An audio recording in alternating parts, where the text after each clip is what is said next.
The 2021 Ford Explorer Limited is a great SUV for someone looking for a quick, practical SUV with great safety features and technology.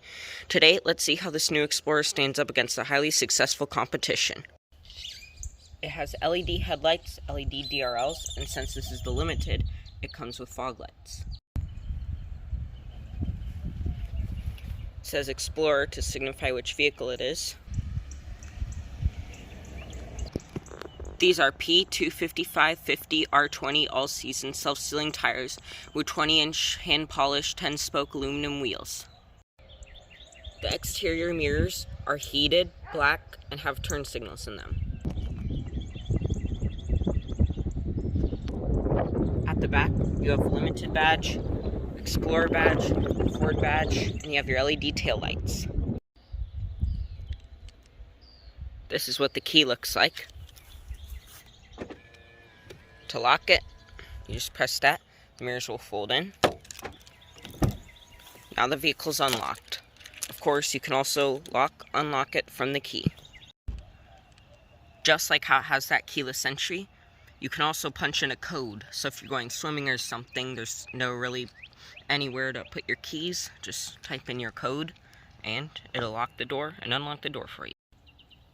The door panels consist of many nice soft touch materials.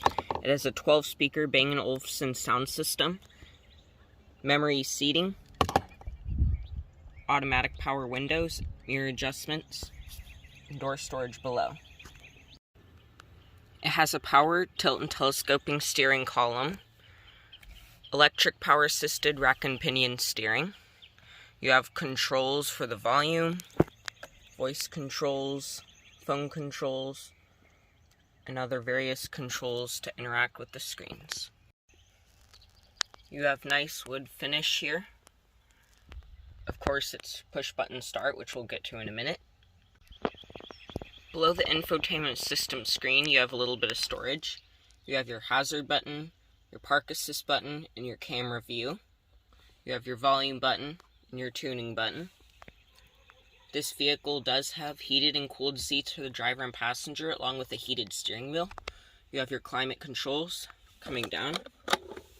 A little bit of storage. This does have a rotary gear shift for the 10-speed shiftable automatic. It is brake hold.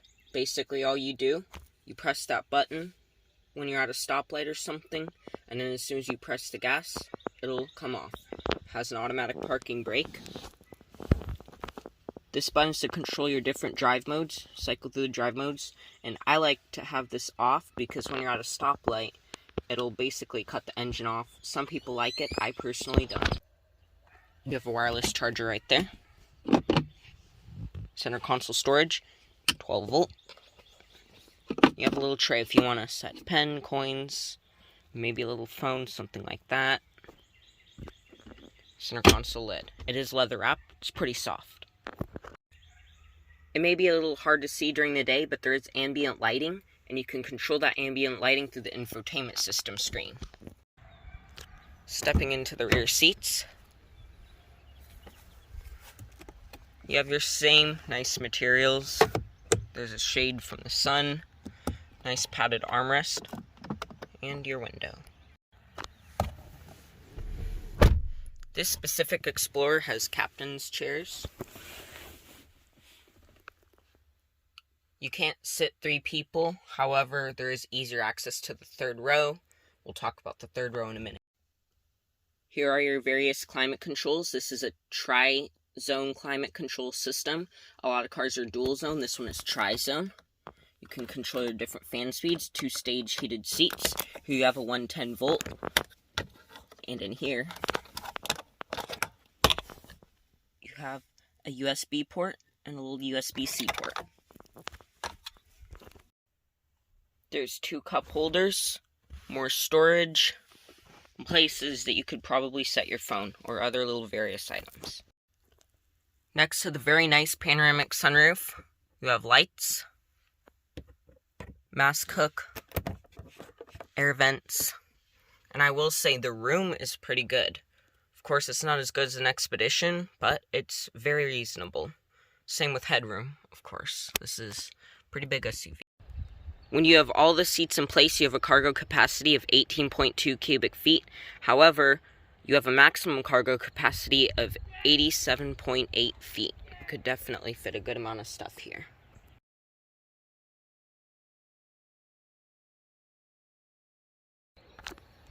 Lift this up, you have a pretty good amount of storage. You also have storage to the sides.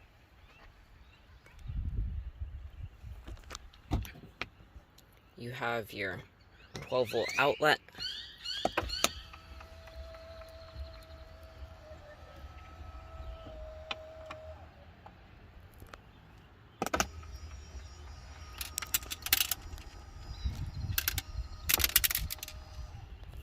You can also do both the seats. You have a little light down there. As I showed, you have the 12-volt. Now let's see how the room is in the third row of the Explorer. Alright, let's see. Room is actually pretty good. I have a pretty good amount of space back here. You have a cup holder, a little bit of storage, not much storage, decent amount of storage. Room is better than I expected. Of course, the materials aren't amazing back here. You get a little vent there. There's one of your mini speakers for that nice sound system, which we will test out. To close the hatch, you just press this button right here. You can also lock it by pressing the button next to it, and it'll also close the hatch that way. Hopping into the passenger side. This is a 6-way power seat. The driver's is an 8-way power seat. It says Explorer on the door sills. One of your mini speakers right there. Center console storage. Here's your owner's manual right there, along with other various papers.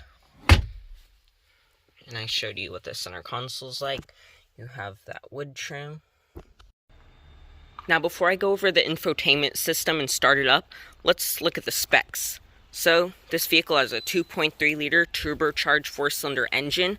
It makes 300 horsepower, 310 torque. It has 16 valves with variable valve timing, dual overhead cams, gasoline direct injection. It has a cast aluminum engine block and cylinder head. It has a basic 3-year, 36,000-mile warranty. MPG is a not too shabby 21 city, 28 highway. Range is 390.6, 520.8, and has an 18.6 gallon fuel tank. Runs on regular unleaded fuel. As I said, it has LED headlights, LED DRLs, and has halogen high beams. It has a length of 198.8, wheelbase of 119.1, height of 69.9, width of 78.9, ground clearance of 7.9 inches.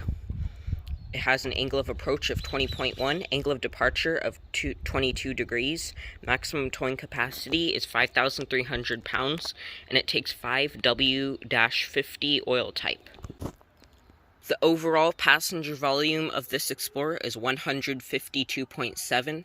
The final drive ratio is 3.58 to 1. The compression ratio is 10:1 to 1. The front suspension is a McPherson strut with a 32mm front stabilizer bar, gas pressurized front shocks, multi-link independent rear suspension with a 22mm stabilizer bar. Now, let's check out the infotainment system. The vehicle does not need to be started in order to turn on the infotainment system. Don't worry, we will definitely start the vehicle. It has a navigation system. You have audio. There's your Sirius XM. Comes with provided Sirius XM. You can add a phone. You can connect to the iPhone. I guess somebody who was in this car last had an iPhone. You can connect a device. You can find the mobile apps. It has Sirius XM Travel Link.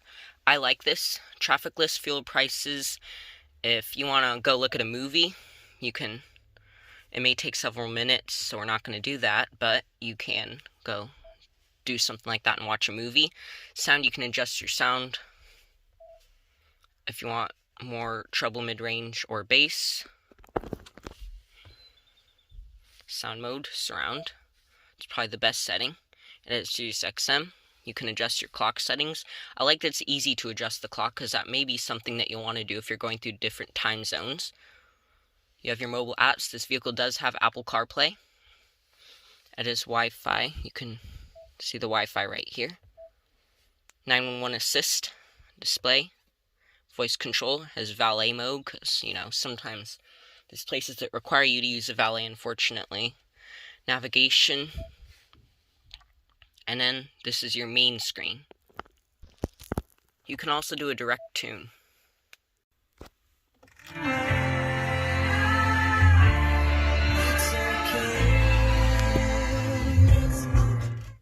Sounds pretty good, I will admit. Sounds pretty good, 12 speaker. When you turn off, it says Explorer. I like the gauge cluster. And now, as I said, let's start up the Explorer.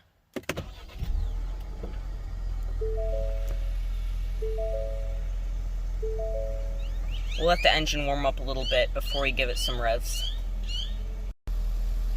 It tells you that your driver door is ajar, because it is. Press OK. Now that I gave it a minute to warm up, let's see how it sounds under revs.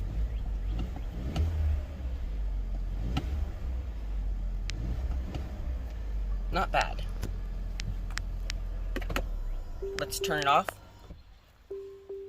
Go over the pros and cons, and let's see how it stacks up against the competition.